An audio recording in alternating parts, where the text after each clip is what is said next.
सकाळ शुभ सकाळ सहित आमको मन पड़े किछि आउ पिला दिनर से ही टची वाला थिंग्स जोटा कि आमे ब्रह्मपुर अच्छु तो आमको पूरी इडलीटा गोटे बहुत बड़ इमोशन आ गोटे सेंटिमेंट तो से आज अनबॉक्सिंग करके देखौछि। तो एटा जोटा मु अनबॉक्स करुछि एबे सेटा गुगुनी बा चना तरकारी आमर एटी सिंपल चना तरकारी ही कहवा को तो दीटा पॉकेट देथिला अनबॉक्स करके देखै देली। तापर अनबॉक्सिंग रे आज सेकंड आइटमटा एटा अछि जोटा कि टमाटो खट्टा एटी ना सांबार स्टाइल रो मिलेनी जोटा साउथ इंडियन स्टाइल रो मिले एठी मिले आमर बहुत जगह रे टमाटो खट्टा। तो थर्ड आइटमटा होछि नॉर्मल चटनी एटा चना जाईर चटनी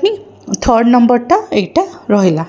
तापर बाकी जिनस अनबॉक्सिंग पे आउरी दीटा तरकारी अच्छी ताकू अनबॉक्सिंग पे अलग गोटे पात्र आनली आमर एठी ना बहुत सारा जिनस मिले तो ताकू धरिकी एटा होचे सिंपल आलू तरकारी। बहुत जगह ना ब्रह्मपुर रे आलू तरकारी सहित बैगण मिसिकी गोटे घांटा तरकारी टाइप रो मिले मिक्स भेज करी टाइप रो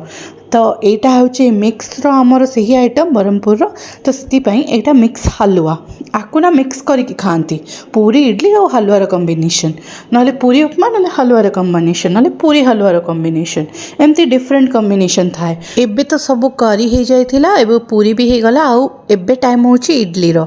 इडली सहित मु कहबी माने इडली सहित आपण जो भी कॉम्बिनेशन ट्राई करि परिबे उपमा भी और पूरी भी किंतु बेस्ट बसे पूरी ता सहित आमर टिके बरा नहीं कि आसछु सेटा को भी सर्व करि नेबी आउ पूरी इडली रो कॉम्बिनेशन ब्रह्मपुर रे सबुठु बेस्ट पूरा ओडिसा रे आपण खाइबे सबुठु बेस्ट लागिबो आपण को ब्रह्मपुर रे ही। आउ एबे जलखियाटा सरई देई बाहरी पड़ली टिके शॉपिंग पाई आज बहुत बढ़िया पाग थिला बहुत ही क्लियर स्काई गरा गरम किछि नहीं शीत दिन बोली बहुत शीत सहित टिके बढ़िया खराब होइबार टाइमटा अच्छी क्लियर स्काई तो आपण देखि ही पारथिबे। तो मु बाहरी पड़ली टिके आउटस्कट टिके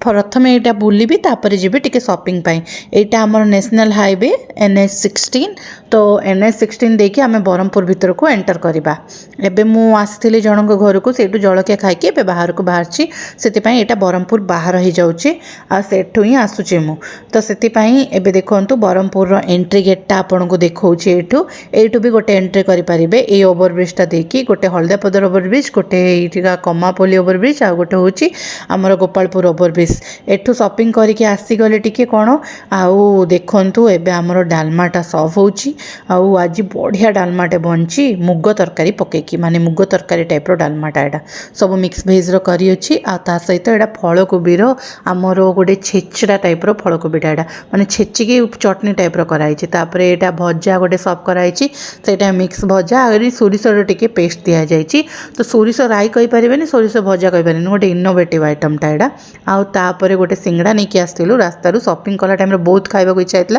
कि लंच तो टाइम हो जाता कहीकि एटा नहीं कि आसलु ता सहित गोटे कटलेट भी सर्व करदेलु आउे आज आउ गोटे भी आइटम अच्छे जोड़ा कि हूँ आमर ये जो फूलकोबी चिप्स सेटा भी घरे बनी एबे देखंतु डालमा भात खाइबार गोटे मजा अलगा मते खाली डालमा सेते बेले भल लागे जेते बेले पूरा